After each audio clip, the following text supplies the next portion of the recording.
म्हणून असं हे सुंदर असं मंदिराचं बांधकाम या ठिकाणी झालेलं आहे. खरोखर अशा प्रकारचं हे मंदिराचं जे बांधकाम आहे अतिशय सुरेख अशा प्रकारचं झालेलं आहे. कळस सुद्धा सुंदर अशा प्रकारचा या ठिकाणी आणलेला आहे आणि म्हणून तो कळस सोन्यासारखा शोभत आहे. झळझळीत सोनं सळा, झळझळीत सोनं सळा, झळझळीत सोनं सळा, झळझळीत सोनं सळा, कळस दिसतो सोज्वळा,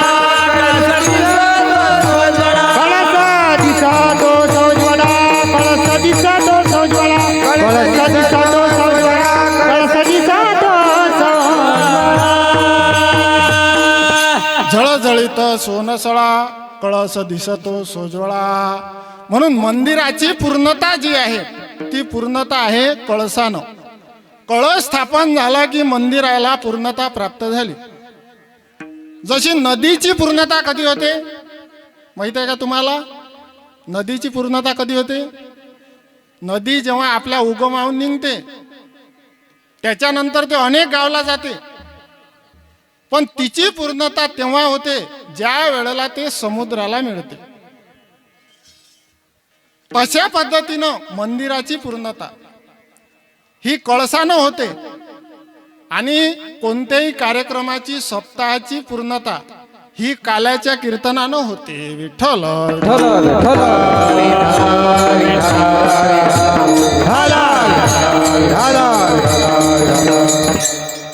म्हणून काला त्या ठिकाणी अतिशय महत्वाचा आहे.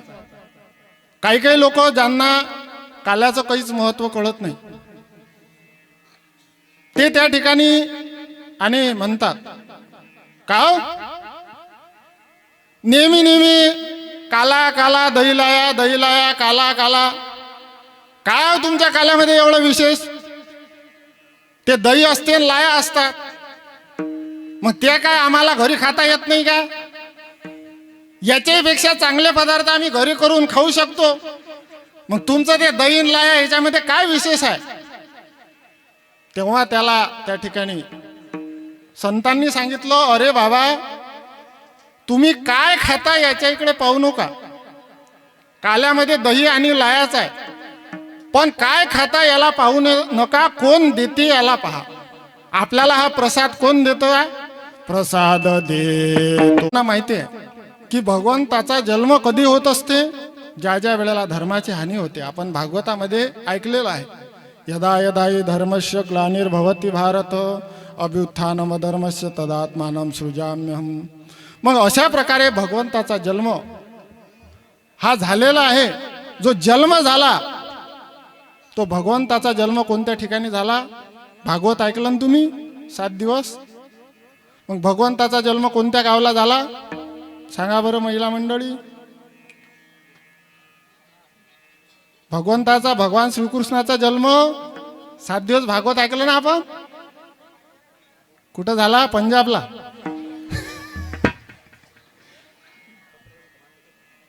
कुठं झाला? मथुरेमध्ये झाला. कुठं झाला? मथुरेमध्ये, कंसाच्या कारागृहामध्ये.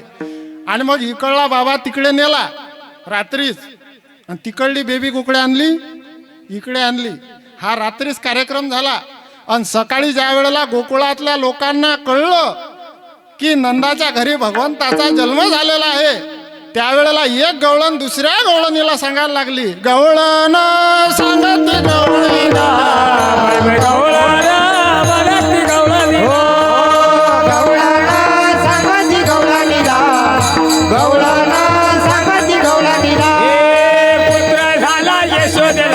पुत्र झाला यशोदेला, पुत्र झाला यशोदेला बाई, पुत्र झाला यशोदेला.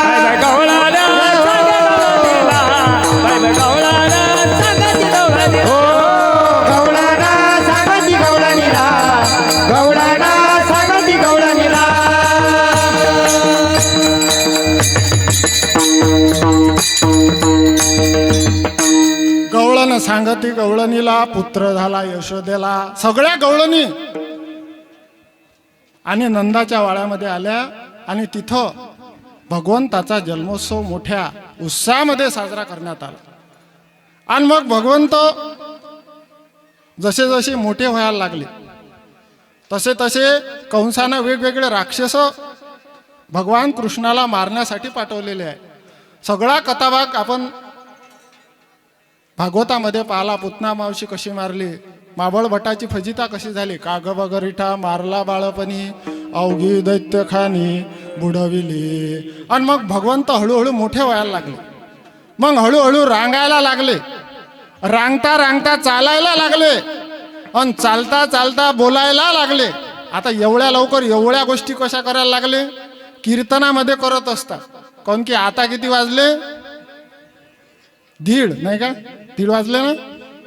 तुमच्यापाशी मोबाईल नाही आहे का? किती वाजले? 1:30. आणि आता आपल्याला काय लागले? भुका लागल्या असतील, आहे की नाही? म्हणून भगवंत लगेच मोठे झाले आणि बोलायला सुद्धा लागले. त्यांना मित्र भेटले, पेंद्या, वाकड्या, बोबड्या, श्रीदाम्या, आणि सगळ्यांना एकत्र केलं. आणि भगवंतानं विचारलं, का रे, अरे मोठमोठे राक्षस मारा याल तरी यारे रागे याल तरी याल रागे याल तरी याल रागे अवघे माझ्या मागे मागे अवघे माझ्या मागे मागे आधी देतो पोट भरी आधी देतो पोट भरी अवघे माझ्या मागे मागे अवघे माझ्या मागे मागे आधी देतो पोट भरी आधी देतो पोट भरी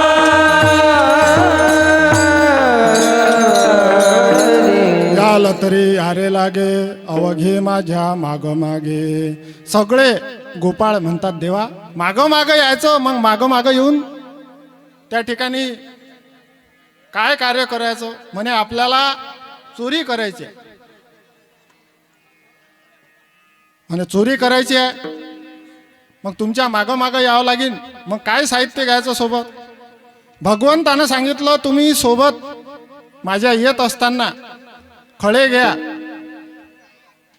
वस्त्रगाळीव माती घ्या, गोखरूचे काटे घ्या, काठ्या घ्या. त्यावेळेला गोपाळ म्हणायला लागले, देवा आम्ही चोरीचं वर्णन भरपूर ऐकलो, टी व्हीमध्ये पाहिलं, पेपरात वाचलो, पण असं साहित्य आम्ही त्या ठिकाणी पाहिलं नाही. हे खळे, माती, गोखरूचे काटे, काठ्या, हे साहित्य घेऊन कशी चोरी करायची? मग भगवंतानं सांगितलं, तुमची काय इच्छा आहे? म्हणे काहीतरी असं सांगा, चाकू घ्या, बंदूक घ्या, पिस्तूल घ्या, हे त्या ठिकाणी साहित्य चोरी करायला चांगलं आहे म्हणे. त्यावेळेला भगवंत म्हणायला लागले, आपल्याला चोरी कशाची करायची आहे? म्हणे आपल्याला लोण्याची चोरी करायची आहे. मग बरोबर, लोण्याची चोरी करायची आहे ना, धनाची चोरी करायची नाही. मग हे आपल्याला साहित्य असणं गरजेचं आहे. म्हणे हे साहित्य काय कामाचं? म्हणे आपण ज्या गवळणीच्या घरी जाऊ, रात्रीचा प्रसंग राहीन, घरामध्ये लाईट राहणार नाही, मग आपल्याला कसं माहीत पडेल की माल कुकडे आहे? मग हे खळे घ्यायचे, चारही दिशेनं फेकायचे. टणकन वाजले तर समजायचं काही नाही, बदकन वाजले की समजायचं माल इकडेच आहे. मग आपला मोर्चा तिकडे वळवायचा आपण. मग तिकडे गेल्यानंतर आता ते शिंक असं दूर लटकलेलं राहणार आहे. आता आपल्या इथं पाक असं लटकवलेलं आहे दोराला, तसं ते ठिकाणी राहणार आहे. आणि तिथं हात पुरेल काय? आपण तर लहान लहान आहोत, मग आपले हात पुरणार नाहीत. मग ह्या काट्या घ्यायच्या, एक झोडपा हाणला की ते मळकं फुटलंच पाहिजे, सगळा माल खाली आला पाहिजे. म्हणे बरोबर आहे, चांगली युक्ती आहे म्हणे कृष्णा, अतिशय चांगली युक्ती आहे. पण समजा जर ती गवळण तेवढ्याच जागी झाली तर? म्हणे जागी झाली आणि आपल्या इकडे यायला लागली की हे गोखरूचे काटे घ्यायचे आणि तिच्यासमोर असे फेकायचे. तिच्या पायात रुततील, ते काटे काळेपर्यंत आपण पोहून जाऊ. गोपाल म्हणायला लागले, बरोबर आहे देवा, एकदम मस्त कला आहे, आता काही टेन्शनच नाही. पण एक त्या ठिकाणी गोपाळ म्हणाला, देवा, म्हणे काय? म्हणे माझी एक शंका आहे. म्हणे काय शंका? समजा जर आपण ते गोखरूचे काटे फेकले त्या गवळणीच्या समोर. आणि समजा जर ती गवळण चप्पल घालून आली तर मग काय करायचं? म्हणे चप्पल जर घालून आली तर तिच्या डोळ्यात ही माती फेकायची, ते डोळे चोळत बसील आणि मग आपण चालले जाऊ. म्हणे आता जमलं, म्हणे आता तर काही भेवच नाही, पण एक तरी होताच. तो म्हणाला देवा तरी माझी एक शंका आहे. म्हणे कोणती शंका आहे? आता सगळ्या शंका तर मिटवल्या, आता तुम्ही पहा. तो म्हणायला लागला की देवा समजा जर ती गवळण आधुनिक काळातली असली आणि तिला चांगला मोठा चष्मा असला आणि आपण तिच्या डोळ्यात त्या ठिकाणी माती फेकली तर तिच्या डोळ्यात जाईन का? आता तुम्ही पहा, सांगा. ज्यांना कामं करायचे नसतात ते काही ना काही कारण सांगतातच. दूध पिऊन चाललं गेलं म्हणजे याला म्हणतात फक्त सांगितलं तेवढंच करणारे, दुसरं काही नाही करणारे. विठ्ठल विठ्ठल.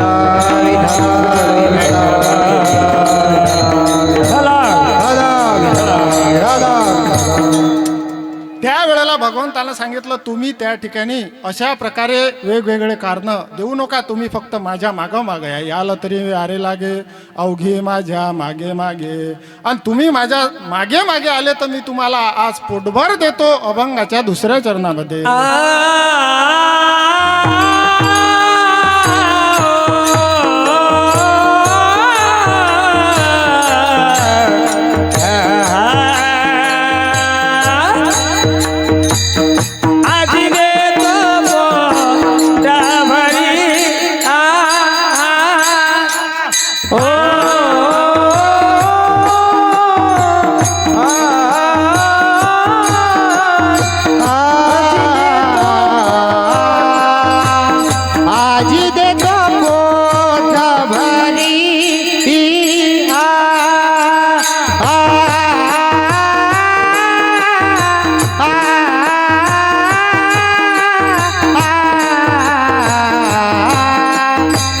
आजी देतो पोटावारी. पुढे म्हणा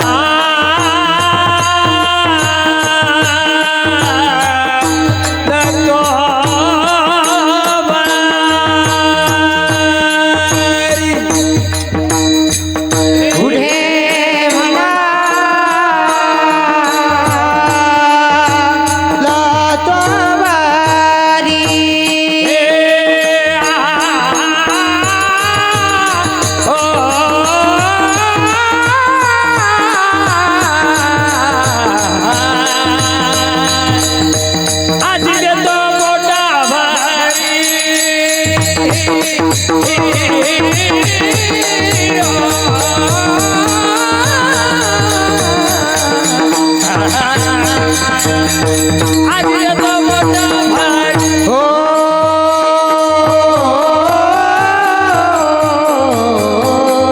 आजी देतो पोटावारी.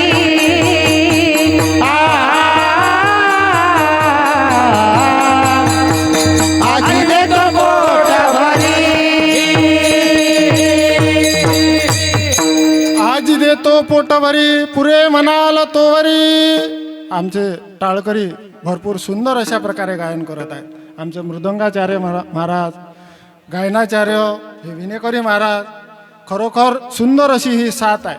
नाही तर काही काही गावाला जातो आम्ही, असे आम्हाला टाळकरी भेटतात. मी एक म्हटलं की मागच्या दोनच म्हणतात. एका गावाला मी गेलो आणि तिथं मी कीर्तनामध्ये म्हटलं तिन्ही देवा जैसे परब्रह्मीचे ठसे. मागचे टाळकरी काय म्हणत? तिन्ही देवा जैसे परभणीचे ससे. आता परभणीचे ससे काय आले बापा याचे. पण इथं सुंदर असे आमचे कलाकार मंडळी आहेत आणि ऐकणारे श्रोते मंडळी सुद्धा मन लावून ऐकत आहेत. नाही तर काही काही गावाला गेलो, रात्रीचा प्रसंग असते आणि रात्रीच्या प्रसंगी कीर्तन सुरू झालं की ते डोळेच लावून घेतात आणि डोळे कधी उघडतात? कीर्तन झाल्यावर. झालं काय म्हणतात? कीर्तन चला आता घरी. म्हणजे अशा प्रकारे. पण इथं आमच्या माता भगिनींची संख्या भरपूर आहे, पुरुष मंडळी आहेत आणि खरोखर सर्व क्षेत्रामध्ये आमच्या माता भगिनी पुढेच आहेत. तुम्ही पहा, राजकारणाच्या क्षेत्रामध्ये सुद्धा देशाचे राष्ट्रपती कोण आहे? महिलाच आहे ना.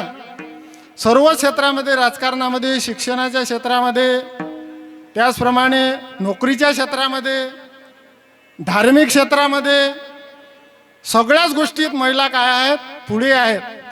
असं एकही गोष्ट नाही की ज्याच्यामध्ये महिला मागा आहेत. शिक्षणामध्ये काय आहे? पुढे आहेत. शिक्षणामध्ये पुढे म्हणा ना, शिक्षणामध्ये पुढे, राजकारणामध्ये पुढे, नोकरीमध्ये पुढे, जेवणामध्ये विठ्ठल विठ्ठल. विठला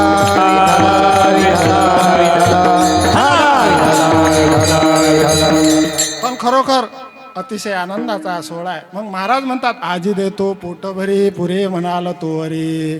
पोटभर आपल्याला मिळणार आहे. पोटभर काय देणार आहेत भगवंत? तर पोटभर अशा प्रकारे सुख आपल्याला प्राप्त करून देणार आहे. कारण सुख हे परमार्थामध्ये आहे, संसारामध्ये सुख नाही. संसारामध्ये सुख तेवढ्या पुरतं आहे. केवढ्या पुरतं? सुरुवातीला सुख वाटते, पण त्याच्यानंतर तेच दुःख होते. जसं एका गावामध्ये एकाचं लग्न त्या ठिकाणी ठरवण्यासाठी घरचे सगळे गेले, तो मुलगाही गेला मुलगी पाहायला. मुलगी पाहायला गेले आणि त्यानं मुलगी त्याला पसंत आली, घरी आला. मग घरी आला तर त्याच्या गावातले मित्र जे आले नव्हते त्याच्यासोबत, ते म्हणायला लागले, का रे म्हणे कशी आहे म्हणे मुलगी? तो म्हणायला लागला, मुलगी काय पाहता बापा, चंद्रमुखीच आहे. काय चंद्रमुखी?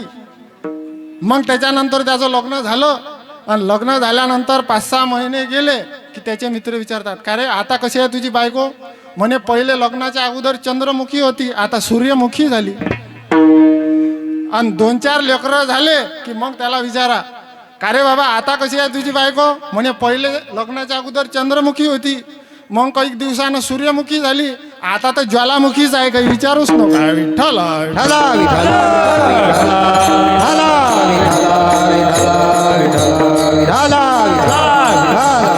म्हणजे अशा प्रकारे संसारामध्ये सुख आपल्याला प्राप्त होत नाही, पण परमार्थामध्ये आजी देतो पोटभरी पुरे म्हणाल तो हरी. मग आपण त्या ठिकाणी कसं चाललं पाहिजे? हळूहळू चला, कोणी कोणाशी न बोला. हळूहळू परमार्थामध्ये आपलं भक्ती त्या ठिकाणी केली पाहिजे. त्याच्यामध्ये घाई करता कामा नाही. एक एक पायरीनं पुढे गेलं पाहिजे.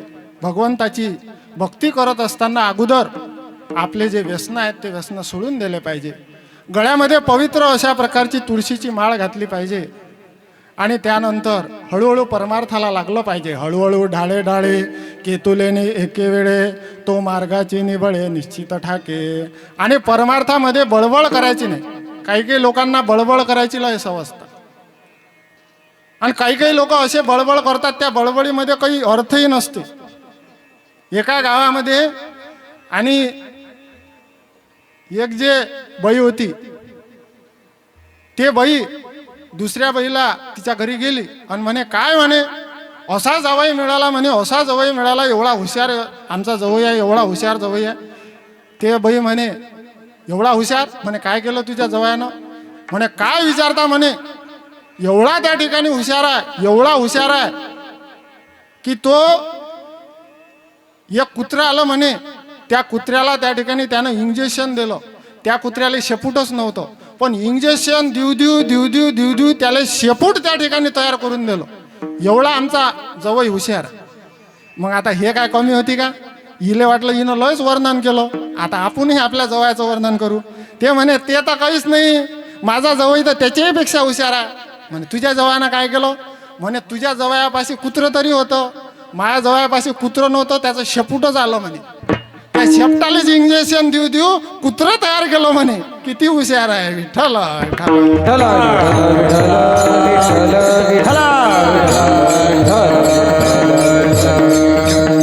म्हणजे अशा प्रकारे अनंत वाचाळ बरळती बरळ आपण वेगवेगळ्या प्रकारची बळबळ करतो, पण परमार्थामध्ये आपण शांत राहिलं पाहिजे. म्हणून कोणी कोणाशी न बोला. आणि जे आपण संसारामध्ये विषयामध्ये जे सुख शोधतो ते विषयरूपी घाटे आहेत, ते टाकून द्या. हे महाराज अभंगाच्या शेवटच्या चरणात सांगतात. म्हणे घाटे तुका म्हणे घाटे, तुका म्हणे घाटे, तुका म्हणे घाटे, तुका म्हणे घाटे, तो पोट भरे आजी दे तो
पुरे म्हणाल पुरे म्हणाल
पुरे म्हणाला पुरे म्हणाला तो बरी पुरे म्हणाला पुरे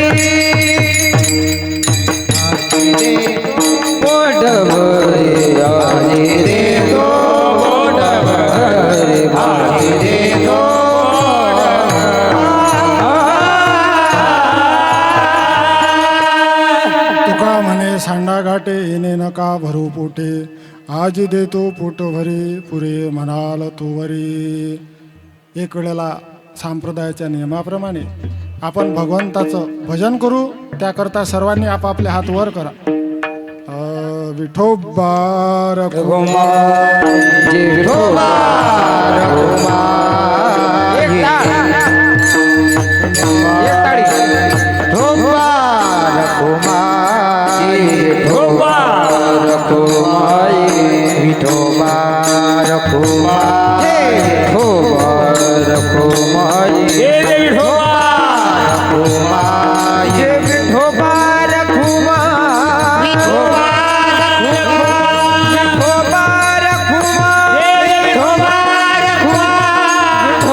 रघुमा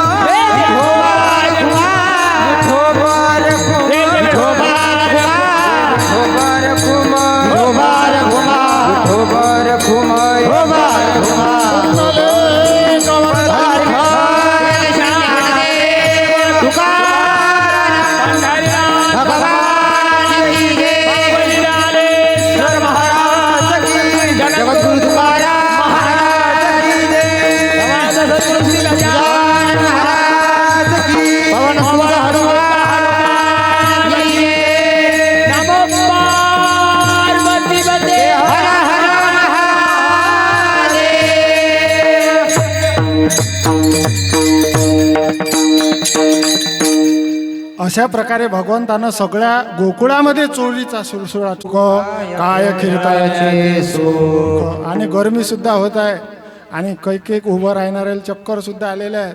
म्हणून तुका म्हणे आता खेळ मोळावा परता. भगवंताच्या सुद्धा लक्षात आलं. भगवंतानं सांगितलं सगळ्यांनी आपापल्या शिदोऱ्या आणा.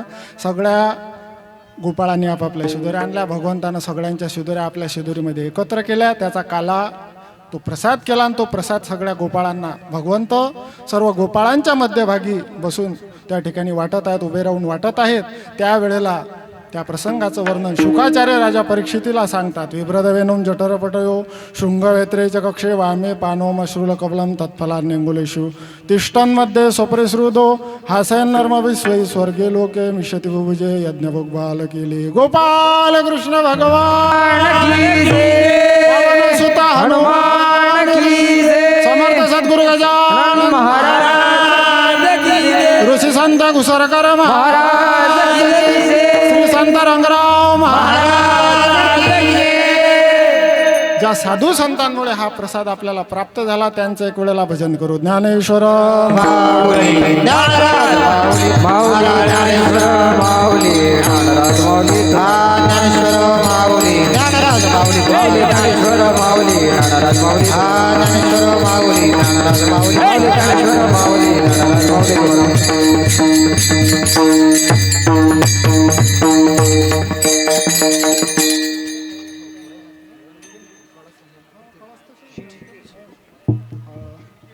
या ठिकाणी कालाची ही कीर्तनरूपी सेवा या ठिकाणी हनुमंतरायांच्या चरणी अर्पण करतो. त्याचप्रमाणे तुम्ही सर्व माता भगिनी पुरुष मंडळी सर्वांनी अतिशय शांत चित्तानं हे कीर्तनरूपी सेवा श्रवण केली. आमचे हरिभक्तपरायण भागवताचार्य गजानन महाराज हेरुळकर हे सुद्धा या ठिकाणी आहे.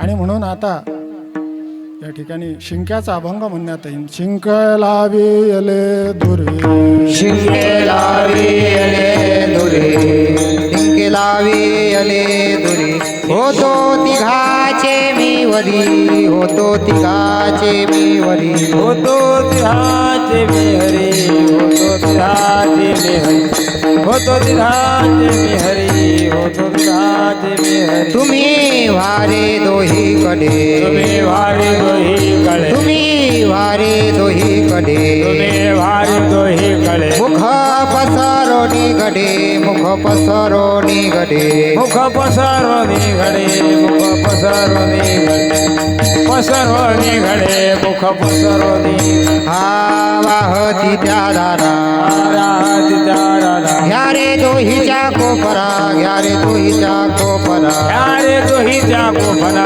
घ्या रे दोहीच्या गोफना दोहीच्या गोफना घ्या रे दोहीच्या गोफना. तुका म्हणे हाती हाती तुका म्हणे टोका तुका म्हणे टोका तुका म्हणे टोका अधिक उडे नेदी एका अधिक उडे नेदी एका अधिक उडे अधिक उन्हेने दिए का अधिक उन्हेने दिए का तुम्ही वारे दोही गले तुम्ही वारे दोही कडे तुम्ही वारे दोही गले तुम्ही वारे दोही कडे मुख पसरोनी गले मुख पसरोनी गले मुखा पसरोनी घडे मुख पसरोनी मुख पसरोनी गले मुख पसरोनी घडे कंठी धरला कृष्ण म्हणे अवगाजने प्रकाश काला वाटो एकामेका वैष्णविका संभ्रम वाकुलिया ब्रह्मादिका उत्तम लोका दाखो काला वाटो एकामेका वैष्णविका संभ्रम तुकामने भूमंडळी आम्ही बळी वीर गाडे काला वाटो एकामेका वैष्णविका संभ्रम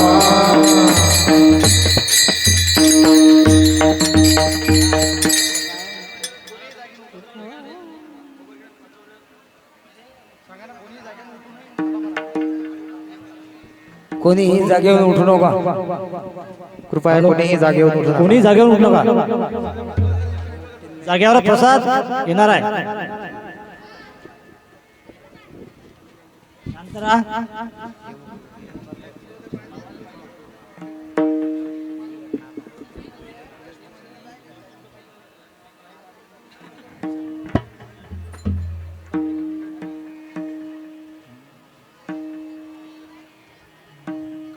तीर्थ तीर्थ तीर्थ आणू का?